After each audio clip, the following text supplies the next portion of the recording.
Right, hello there. I'm Richard Hirstwood, and I'm from Hirstwood Training, and it's the third talk I've done for this series, so I'm kind of getting used to it. And today I'm talking about technology and technology at home and working and playing with our children. And what I'm going to do, I'm going to give you a whistle-stop tour of how we can use Android devices, how we can use iPads, how we can use little projectors like this, all sorts of different kinds of gadgets. And one thing I really must say from the start is that I am not a fan of giving our children an iPad and just letting them waste their time on it, because, you know, we can learn so much with technology these days, and we can learn to play, we can learn to interact, we can communicate with these devices. In the 10 or 15 years that we've been playing with this kind of technology, we have come on leaps and bounds. There is incredible technology around now, and most of it is reasonably affordable. Some of it, of course, is expensive, but then again, what I find with technology, as with everything, is it's not how expensive it is, it's not how good that piece of technology is, it's what do you do with it? And what you do with it is what really, really makes it work. So, am I qualified to talk about this? No, not at all. I'm a sensory guy, and what I basically do is I train people about using sensory approaches to learning.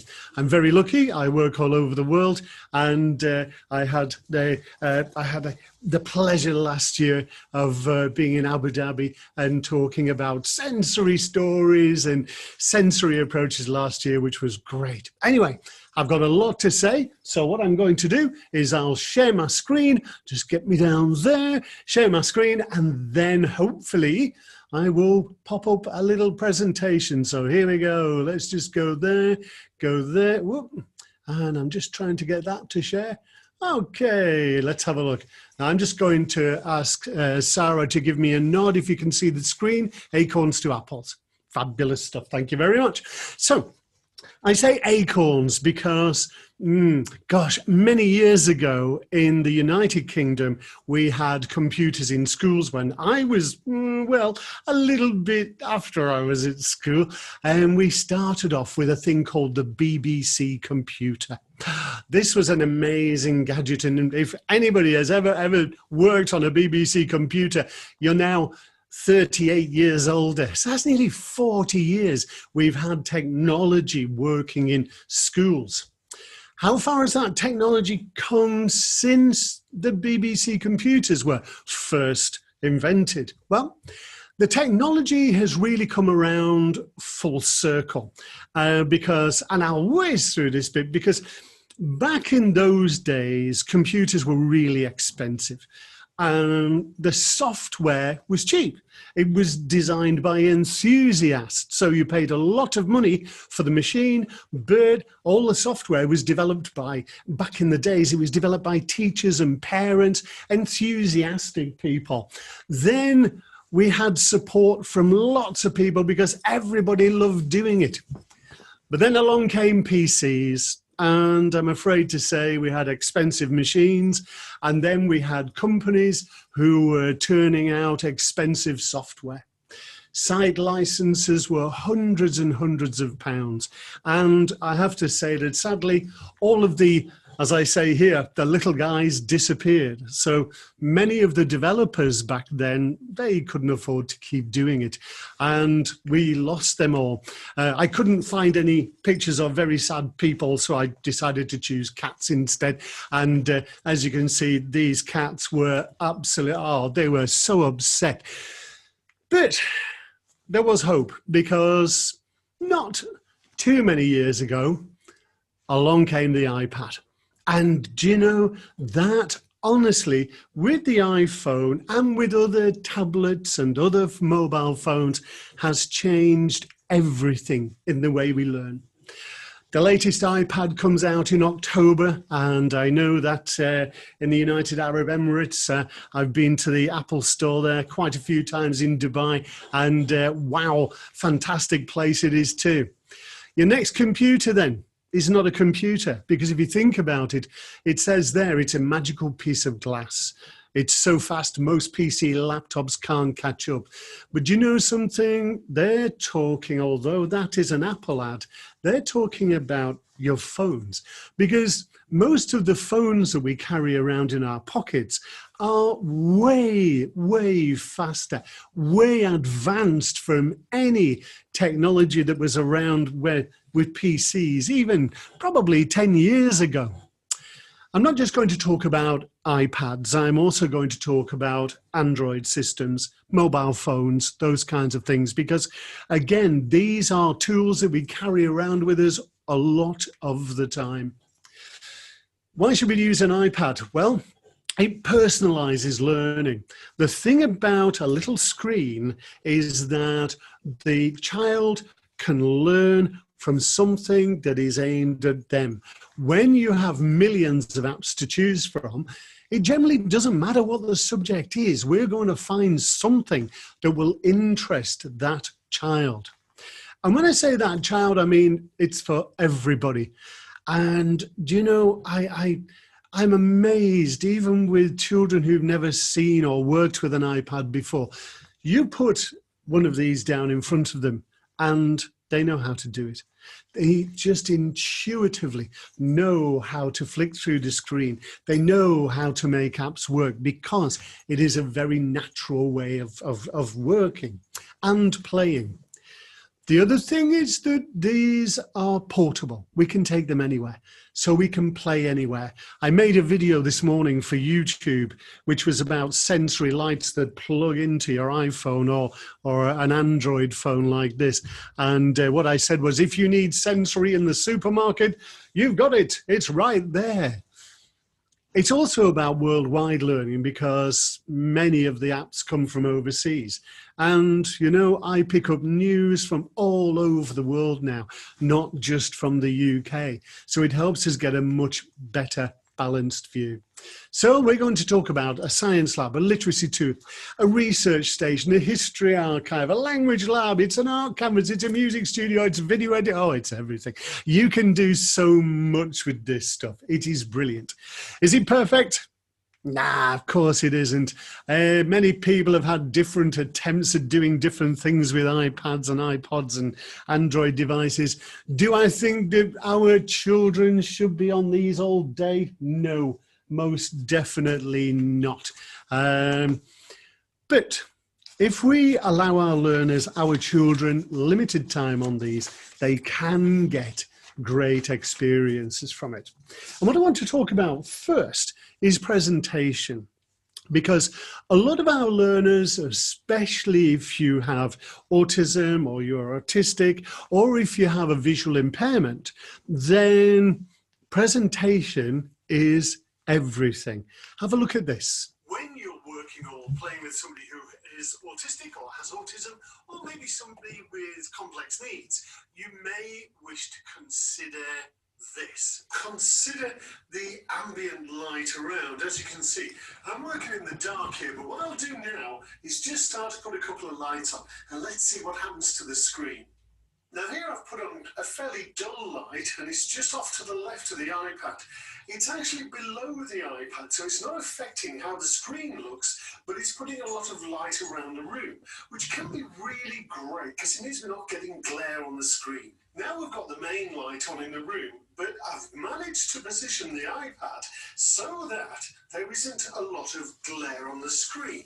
So, as you can see, I use a funky background as well for filming this. This is a wonderful mic, it has tactile panel. But you can see I don't have any glare. If the iPad is positioned wrong, then we'll start to get a bit of glare. Watch this.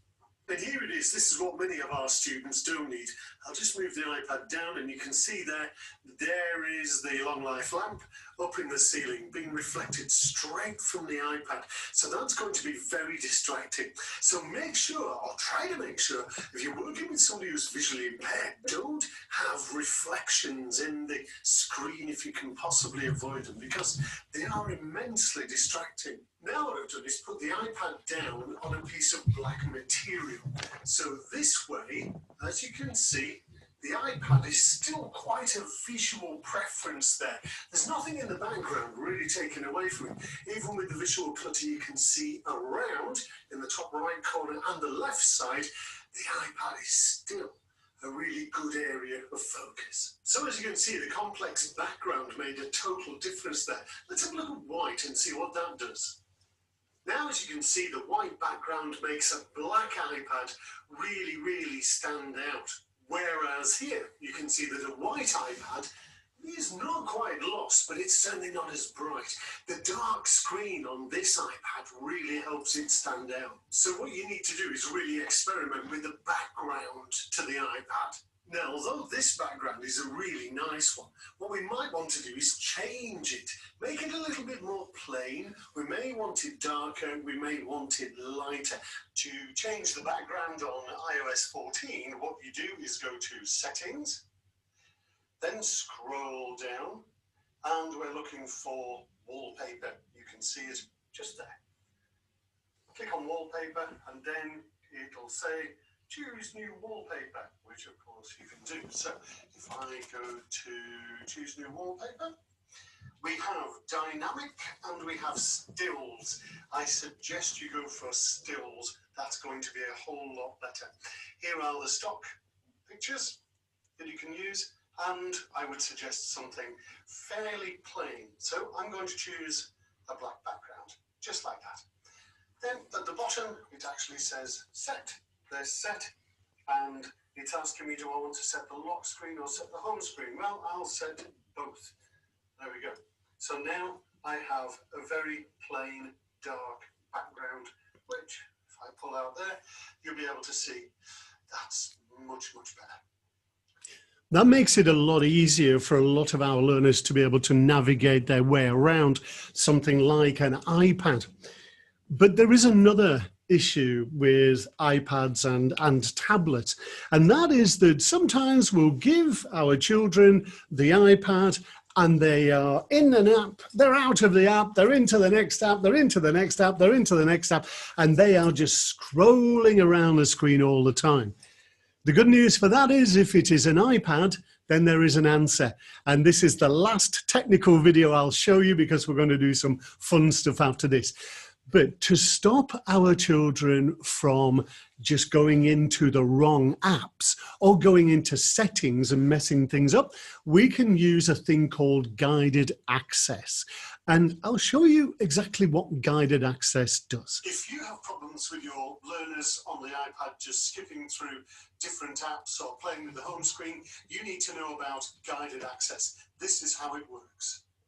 It's really simple. You go to Settings, and you'll find accessibility just below general there, and then you're looking right the way down here for guided access. When you first come to it, it'll be switched off.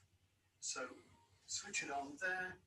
You can put in passcode settings. You can put in an accessibility shortcut. So let me show you how it works. Let's get an app that we may like. ThumbJam is one of my favorite apps, but it's also got a lot of settings in here that if our learners get to them, they can make a real mess of this. These on the side here, these are a proper pain. So let's run guided access. I'll press the home button on the top here on an iPad Pro 3 times. Guided access has come up the top here. And what I need to do now is draw on the screen to let it know what I don't want the learners to be able to access. So what I'm going to do with my finger is simply draw around the bits that I don't want them to see. So there you go, let's cut them out. Block out preferences at the bottom, just need to move that down a little bit, and let's block out edit there. You don't have to be super neat with this. So you can see. Now, what happens now, when I press start, which is right there, it's going to go enter a passcode. So it's going to be 1, 2, 3, 4, 5, 6. Enter it again, 1, 2, 3, 4, 5, 6. And that's it. Now, basically, all of the buttons are now blanked out. None of these actually work. The main part does, but our learners can't get to any other bit. Also, they can't scroll around. So even if you are doing that to the iPad, there's no way they can actually get out of that. To get rid of it, let's press the power button 3 times. 1, 2, 3. It's going to ask me for the passcode. And of course, the passcode was 1, 2, 3, 4, 5, 6. And then we're off. The great thing about this is that I will just go up the top here and press end. And that's it. Guided access is finished. So the app now is back to normal. The thing that's really good about this is I may go into another app, say this one, and then I'll go back to ThumbJam. If I press the power button on the top 3 times, guided access comes back on, and you can see it's remembered all of the areas that I took out. Guided access is wonderful. That's something which I use a lot. So if I want to keep just one app running, guided access on iOS is the way to go. I don't know of a way to do that on an Android device at the moment. In fact, I don't think you can, but somebody let me know if I'm wrong. The other thing is it's great giving somebody a tablet, you know. You can watch it there, you can really play with it, you can really interact with it. But another thing I love to do is to project. I've got a little projector here. This particular one is called a nebula projector. And I can either plug an Android device or an iPhone into this, or an iPad, anything into this, and it will project an image onto the ceiling, onto the wall, wherever I want. Now, there's a really good reason for doing this. And by the way, if you are thinking, oh my goodness, they must be really expensive. This is an Android device, which is about £500.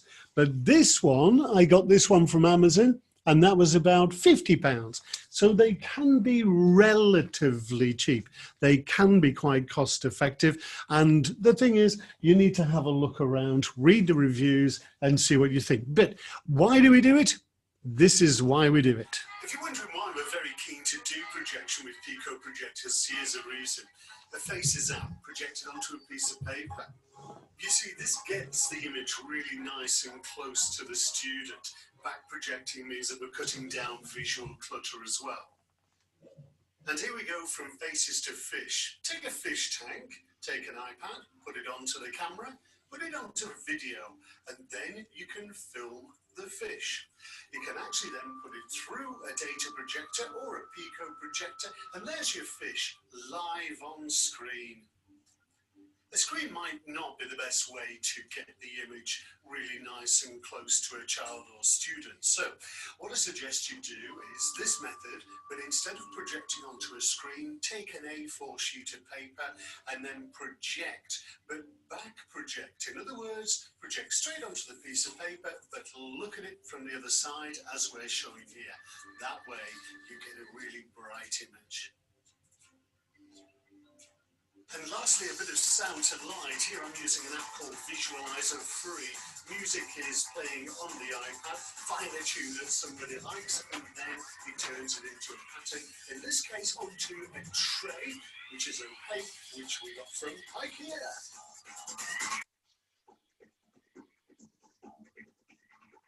So quite a few reasons there why you need to learn about back projection and front projection with Pico and standard data projectors. I realize I'm on a small screen at the moment, just on the side, but you may just be able to see there. I am just projecting the most beautiful aquarium onto a piece of paper. And the great thing about this is if If a child has a visual impairment, I can get it really nice and close. If a child has autism or is autistic, we're not going to give them the tablet. We can basically project it onto a piece of paper. If they decide to do that, so what? It really doesn't matter. So I'm a great fan of projection. And when you do it big, you can have so much fun with it. This was a roller coaster ride that I took some children on using a tent, and it was just fabulous. And as you can see there, they're having no fun at all. So projecting like that, it's expensive, but it works extremely well. Let's have a look at some apps. Now, apps are, of course, what makes iPads and any kind of tablet really, really work. One thing I find, and one thing I talk about a lot when working with children who have autism or are autistic, is that movement is very important. One thing we know is that I need to move. I have to move a lot of the time. I will, even when I'm on a Zoom meeting, I'll be waving my arms around everywhere, because if I sit really still like this, I start to get very bored and I run out of things to say. A lot of our children need to move. But you know how in classrooms we were so often told, stop moving, sit still, look up there. Right. You know what helps a lot of learners who find that difficult? Show them something that moves. And a brilliant app for that is this one. It's called STR Physics, Coaster Physics. As you can see, when you project it onto a wall, it's absolutely fantastic. And I actually filmed this section in Newcastle just before a wonderful hands-on session with a load of kids, which was brilliant. I have to say, it's a really nice app because you can actually use it to design your very own roller coaster. You can use the stock coasters, which is what I always do, but maybe you're working with more high-functioning kids and they really can design their own roller coaster and then take a ride on it. If you want to make it a lot more sensory, project it with a Pico projector into a lovely white tent like this. It gives you a wonderfully immersive experience. So it's a brilliant app to use. It is called CSTR Physics or Coaster Physics, and it's about £1.50 on the iTunes store. So that's a really cheap app, which can be really exciting for some of our children. And some of our older children can actually design their own roller coaster on the iPad itself. Or for a lot of our children, we are just going to sit there and we're going to watch it because it is a fabulous experience. When we think about iPads and things like Android devices, very often I'm thinking, how do they stimulate the sensory system? And what I want to talk about a little now is visual stimulation. Visual stimulation is when we are getting the eyes to work with the brain to make sense of the world around us. Very often, our children need to practice that kind of play. So an iPad is something that can really be good for that. And this is a lovely app. It's called Draw with Stars. And I like this because it's very touch sensitive and it's very, very interactive. Now this is quite nice. What you do, basically, you can start on there, tap the brush to toggle between draw only and blah, blah, blah, blah, blah. Read all those instructions. I didn't bother. You can do some really nice stuff with this. Now, what I'm going to do is just tap the screen. There's a star. Tap it again down there. There's a star. And if you drag your finger across, you get some lovely stars appearing there. Now, this is going a bit staggery because I'm recording it to a laptop. But that's lovely. You can see there. Double tap the little planet. No, single tap the planet. And it says remove all down at the bottom.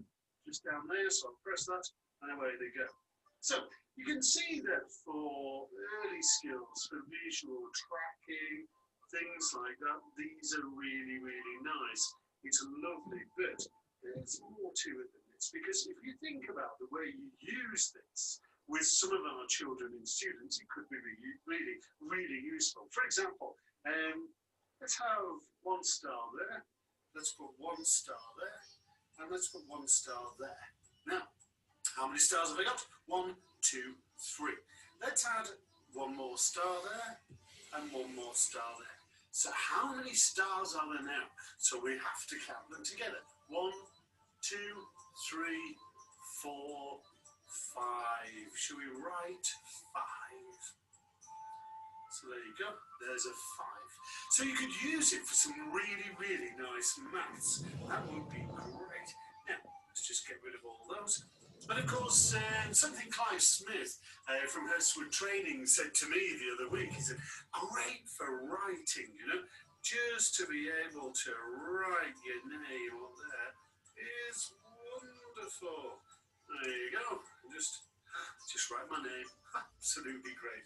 So apps like this, what you need to do is think about how you're going to use them, because it's not just about, yay, let's draw lots of random stars. Well, actually, it can be, because that, of course, is great for learning cause and effect skills. It's lovely for a child or a student's fine motor control.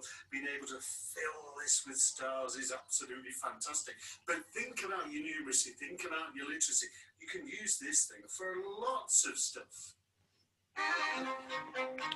Yeah, Drawing with Stars is a tremendous app and I've used it for many years. And the nice thing is the feedback you get from that screen is absolutely instant. So for some of our children who don't like finger painting, that can be a really nice alternative. They don't have to put their fingers in wet paint. They can touch a screen and they can paint the most magical stars. But alongside that, they're learning to make marks, which goes on to learning to write, learning to recognize symbols, all kinds of places. An app like Drawing with Stars can actually take you. It isn't just about our children learning with apps, because there are quite a lot of apps out there that help us as parents, as carers. They help us understand different situations. I've featured quite a few videos on YouTube about visual loss simulators. So in other words, if somebody has a particular kind of visual impairment, you can get an app which will show you what it's like to have macular degeneration or closed angle glaucoma or a visual impairment, something different like that. An app I really like is this one, because hearing loss, especially with younger children, especially if we have autism or are autistic or have more complex needs, hearing loss can be an issue because quite often we have no idea what it's like to have a hearing loss. Well, I do. I wear hearing aids. I have them in today because I used to be a disc jockey. So many years of being stood on the wrong side of speakers means my hearing is really well down. And this app really taught me a lot about the way I hear, but it also can teach us about the way our children hear sounds. Hearing Loss Simulator, HLS. I'll show you some of this video because it is worth a look if you're interested at all in hearing loss. Let's have a look at the app, which is called Starkey HLS. HLS stands for Hearing Loss Simulator. This is a really great app for those people who want to know what it's like to have a hearing loss. Because hearing loss isn't hears things, doesn't hear things. It takes on many variations. So, it works better with headphones, but for this demonstration, what I'm going to do is turn the volume up on the iPad, and then I'll show you how it works. It's pretty simple to use. You press the little arrow down on the bottom right there, and that takes you in. You can see pictures. There's a mini, there's people, there's a tap, there's a phone, even a lawnmower. And those are the sound makers. So way up in the top left corner, it says audiograms. Just tap on that, and then we can scroll through these. So let's have a look. Let's go somewhere up here, and let's just do normal hearing first of all. And then tap anywhere out. And then let's have a listen to a car.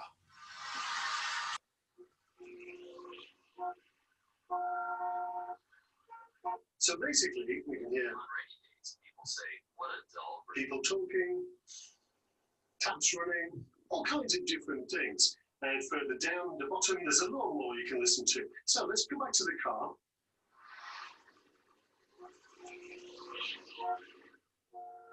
That's that's what it sounds like normally. Go back to audiograms and let's go for a different kind of hearing loss. Steeply sloping mild. Now, press that, tap out, and you can see the graph here shows you from high frequency to low frequency what it sounds like. Now let's have a listen. Now you might not be able to tell on the video, but I can tell that's quite far down. So let's go back to the audiograms, and then let's go for rising moderate.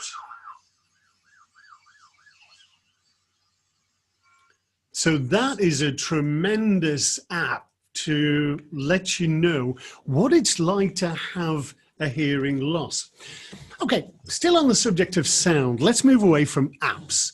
And what I want to show you is a website.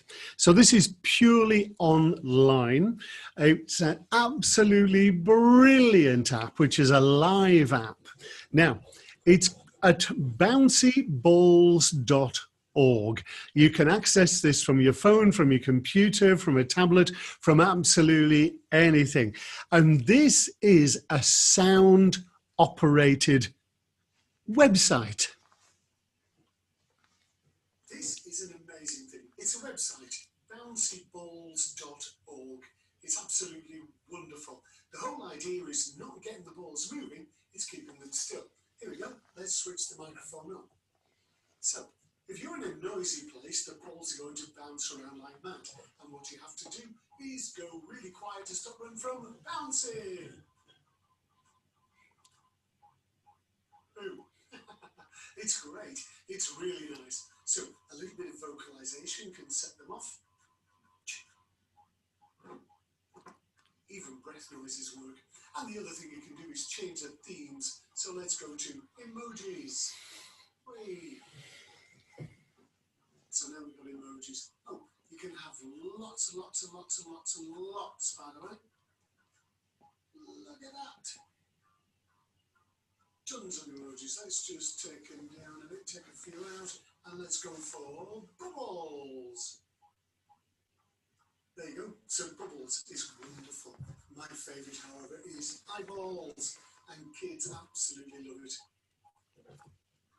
So there it is, bouncyballs.org. Thank you very much for that website. It's absolutely fantastic, and thanks to Carol Allen, who told me all about it. Bouncyballs.org, fantastic for vocalization or not.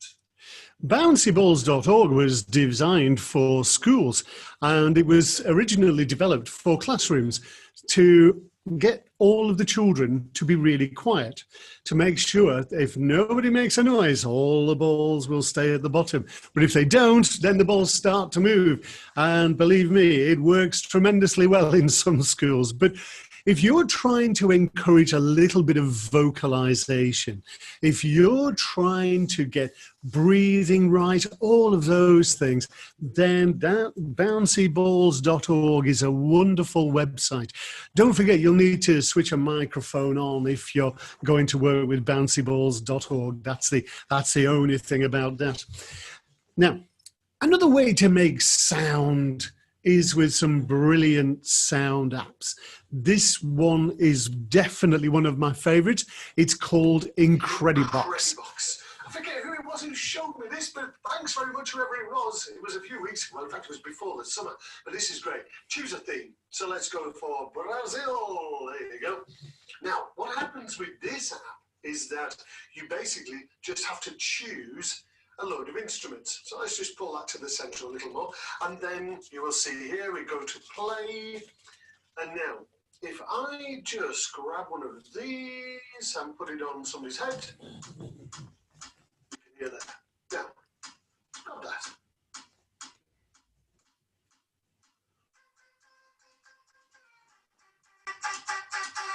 This is wonderful.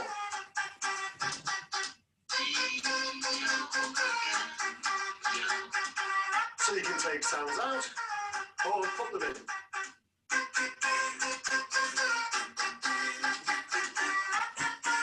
You don't have to fill them all up, but great fun to do.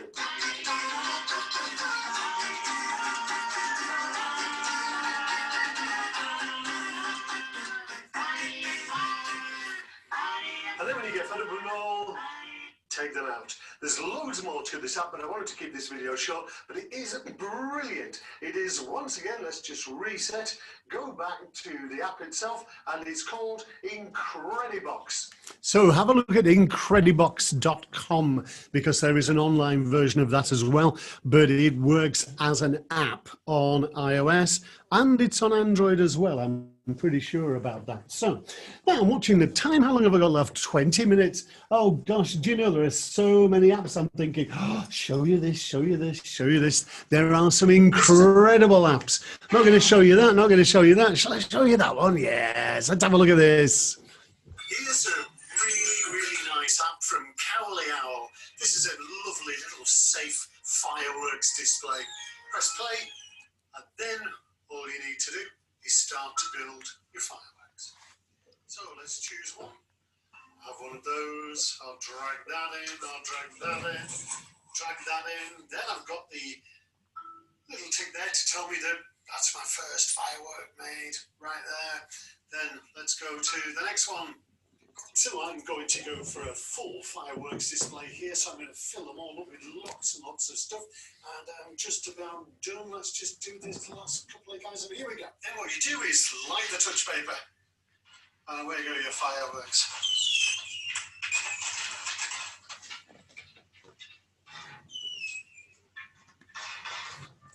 This is a really nice app, Fireworks Lab. Very good for visual stimulation because it's got a dark background. Also fabulous for the fine mode. Oh my goodness. What it should have said was fabulous for fine motor control, hand-eye coordination, all sorts of areas like that. I'm just going to stop my share just for the moment because I just want to show you something. If I just go back to meeting, there we are, fabulous stuff. Okay, there's another app that I think could be really interesting for some people, and the only way to do this one is to show it live. And this only works on Android, but there are some versions of this on iOS. So let me just find the app, which is called Live Transcribe. It is from Google.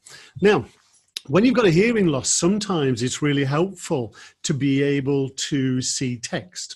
Now, Live Transcribe, if I just fire it up there, what it does, it basically listens to everything that I'm saying and writes it down onto a screen.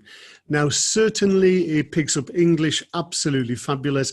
It does quite a lot of other languages as well. And this can be a fantastic device for accessibility. And it rarely makes a mistake. Live Transcribe is free from Google. It costs absolutely nothing.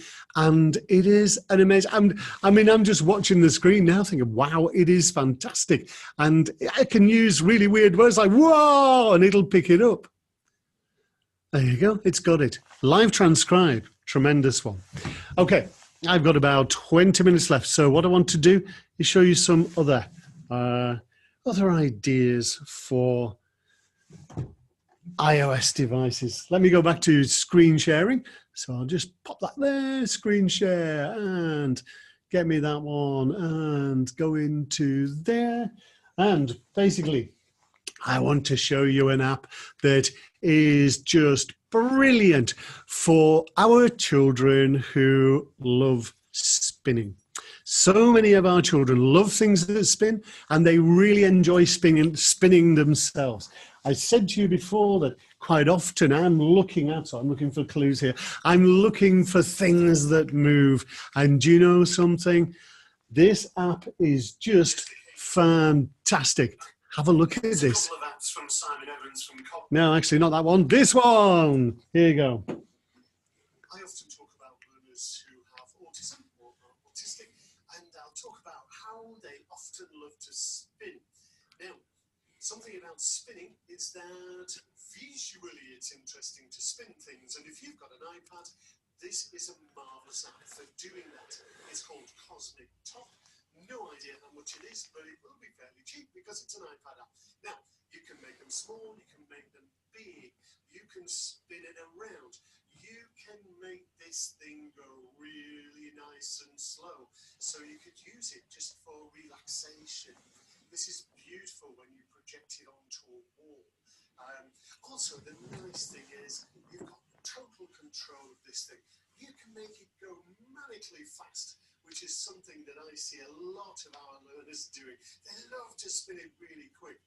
Tap the screen and you get different tops. And there seems to be an infinite number of them.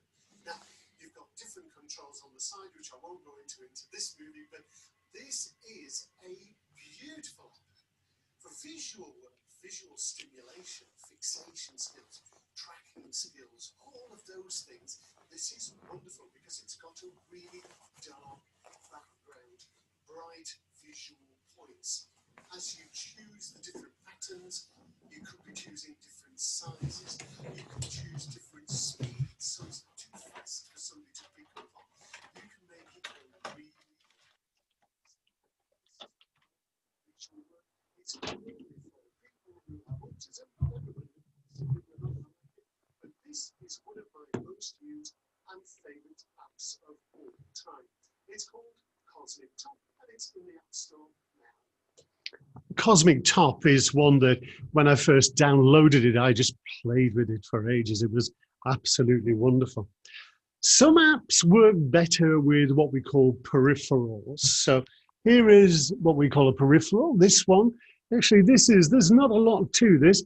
This is a piece of foam, but it has a lot of different designs on the actual bit of foam itself. You can see that it's really squidgy.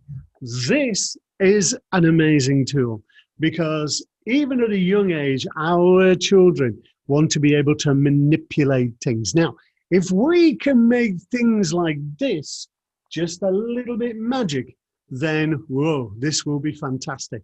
Have a look at this. It's incredible. It's a multi-sensory device. It's called a Merge Cube. You can get it from Amazon, about £20. Looks like nothing until you download the app, point it in the camera lens of your mobile phone, and watch it completely change. So basically, you can turn it into a tricky cube. You can do lots more with it, by the way. But watch this. When you tap the screen, it will actually change the patterns. So there you go. Wonderful for cause and effect work, hand-eye coordination, all that stuff. Pick it up. It doesn't make any difference. It still works. It doesn't just work on a mobile phone, it works on an iPad as well. So let's have a little look. Bored of that one now, so change it to something else. Boxopolis. This is interesting. People who like complex imagery will love this one. Look at how the traffic's moving in this amazing box world. There are museum apps. There's quite a few different apps for this that you can download and just do different, really wacky stuff with it. Turn it into a boombox. Yes, it comes with its own music and its own controller, which is built in. Wind it on. Wow, that's brilliant. How about a castle? And tap it, and you get a wonderful firework display, which is absolutely amazing. Or if you want a real firework display, there you go. There's some fireworks for you. This is an amazing gadget. It's called a Merge Cube, around £20 on Amazon now. It's one of those bits of technology that when you first fire it up, everybody just looks and goes, wow. And that is the way to inspire our children, by making them go, wow, you know? And I think that technology can sometimes help us do that. It's fantastic fun. Okay, let's just think about other things you can do with iPads, and believe me, there's lots. I love to use iPad cameras. I've done lots of training on how to make movies and videos on iPads and Android devices. I do use both. And, you know, there's lots of things you can do with cameras. Now, what I'll often do, I'll often send people out and we'll go in teams to find things. So we could basically just photograph stuff. So we might do things that rhyme with, something that rhymes with stairs, something that rhymes with free, something that rhymes with sun. Let's go with our children outside or inside, wherever, to find something that sounds like that word. That is a really interesting way to use technology to get our children interested at when they are learning. The other thing we tend to do, and my example is a little bit complicated, I've just realized that, 6 sections, maybe we'll just put 3 or 4 down, but a sequencing treasure hunt. So we could have a story that we do, and we may have 3 things from the story that we place around the house, and let's go and find them together, and let's photograph them. But let's work out the sequence of the photographs and compared it to the story. That can be really, really good fun. A nice one that a friend of mine did. She got children taking pictures of waste paper and rubbish. And what they did, they recorded a story about where and how they thought the rubbish actually got there, which was a lovely idea. Another thing you can do with iPads tremendously well is find something you're proud of, a drawing, a piece of work, a tidy drawer. Take a selfie, those kind of things, and then talk about why you've done that and what you have actually done. It's fabulous to do. Okay. We do lots of scavenger hunts, and I would love lots of time to go through scavenger hunts, but let's go back here, and I'm going to show you a final app because I think this one for imagination is just absolutely incredible. Have a look at this. Augmented reality apps. Picked up a few of these, and the first one we're going to look at is Monster Park. I have to say, this is quite stunning. There it is. Now, you need a good clear space here, and what it's trying to do right now is just detect the ground. So there's the ground, it's wonderful, and it says, whoa, I can place the scene. As you can see, we've got a little room here, and let me just very quickly see if I can use this hand to place the scene, and there it is. Now that has just appeared in our conservatory room. Oh, and some of the lesser raptors have just come through. There's one just on the ground there, and we can get right into him. There he is, and oh, I'm just coming across the floor here. This is really weird because this is like in your dining room, in your own room. It's a bit strange. What you can do with this app is we can actually go and walk into their world. So now, I'm not in my room anymore, we're actually out in their particular world. Now with the app you can change the dinosaurs, you can do all sorts of things, but this is amazing technology. You need a good space for it, but it is absolutely incredible. Now the other thing you can do with this, you can take, well, you can have different dinosaurs. So if I go to there, let's have a Tyrannosaurus and go back. And now, here he comes straight away. And he's coming into the room. So we're just going to step back here a bit. And as you can see, the rest of the room is perfectly normal. But there I've got a Tyrannosaurus Rex just coming into. And with the volume turned up, he is quite loud. And I can get really quite close to him. This is so weird, but it is fantastic.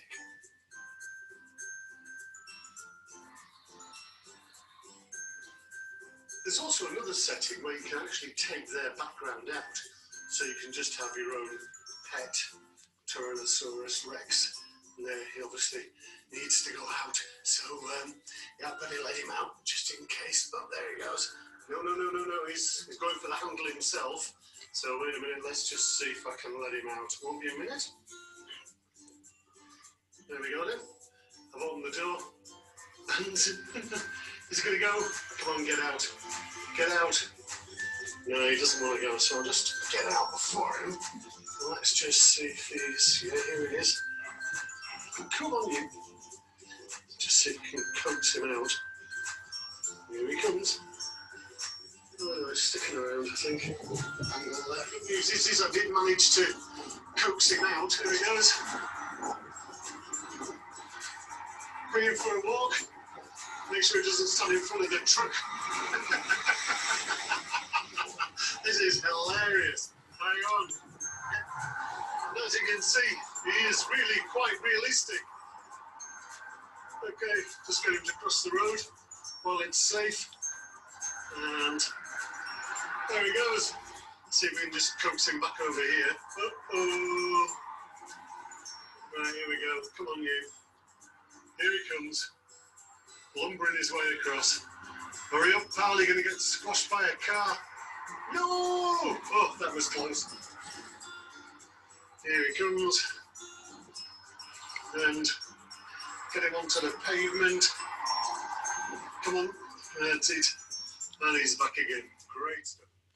That's an amazing app. Augmented reality is absolutely incredible.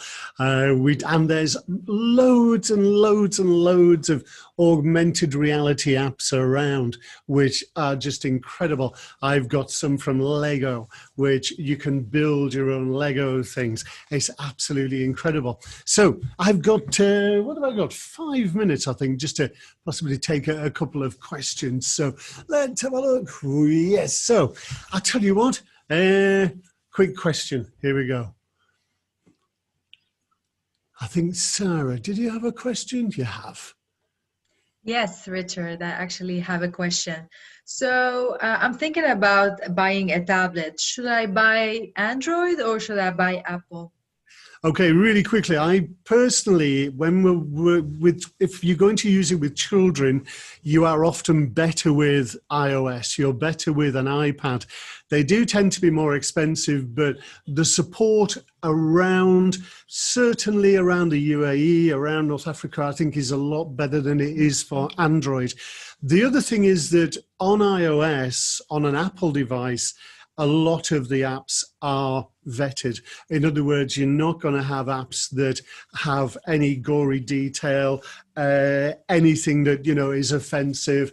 And I do know it's only in recent, well, probably 12 months since, you know, iOS introduced FaceTime in the UAE. So I think that iOS is probably the way to go. Android is cheaper. I enjoy Android because I can do lots with it.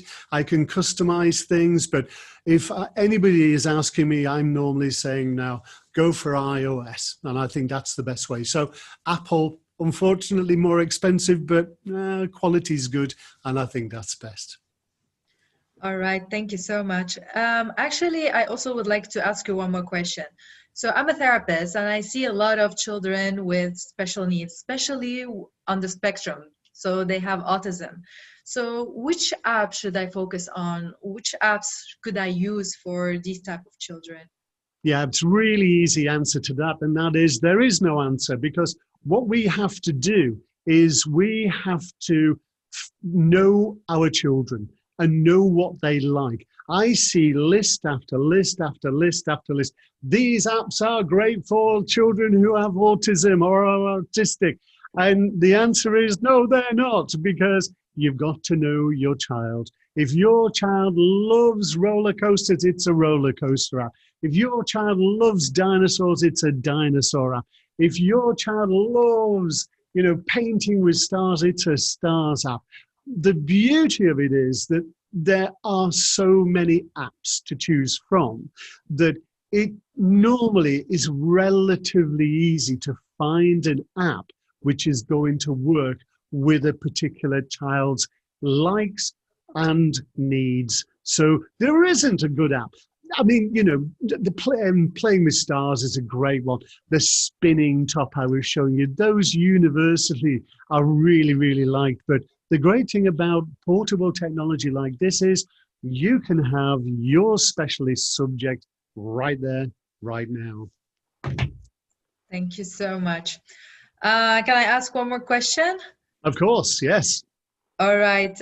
So also I have a lot of parents who ask me, how much should I let my child play on an iPad? Or how much should I let my child use the apps or something like this? So do you recommend any timing for this? Yeah, absolutely. And it is as little as possible. Honestly, I love technology. I love iPads. I love phones. But what I hate is when they are used as, we would say, babysitting devices. You know, just giving a child an iPad is, it doesn't work like that. You know, it's much better if we are all involved. Anybody can pick up one of these and play with it, and they could be on there for hours, but what good is that? What we need to do is keep the time to a minimum, you know, and it's really hard to say so many minutes per day, but keep it to a minimum and make sure that the tablet, the iPad, whoever is with the child, make sure you are involved as well. Don't just give this to a child and just let them get on with it. Make sure you're involved as well. And this will be a wonderful tool. And you're better off short periods of time, so this stays magic. Much better that way. All right. Thank you so much. I think your answers are really helpful. Thank you. Does anybody else has any more questions? I don't think so. Yay, that's fab. That's fine. I think it is. Ooh, it's 4 o'clock my time, so yes. I suppose I'll better be getting out of here, and I shall hopefully see you next week. Great. Thank you so much, Richard. It was really amazing. Fabulous. Thank you very much. Goodbye. Goodbye, everybody. Thank you. Goodbye. Thanks for watching.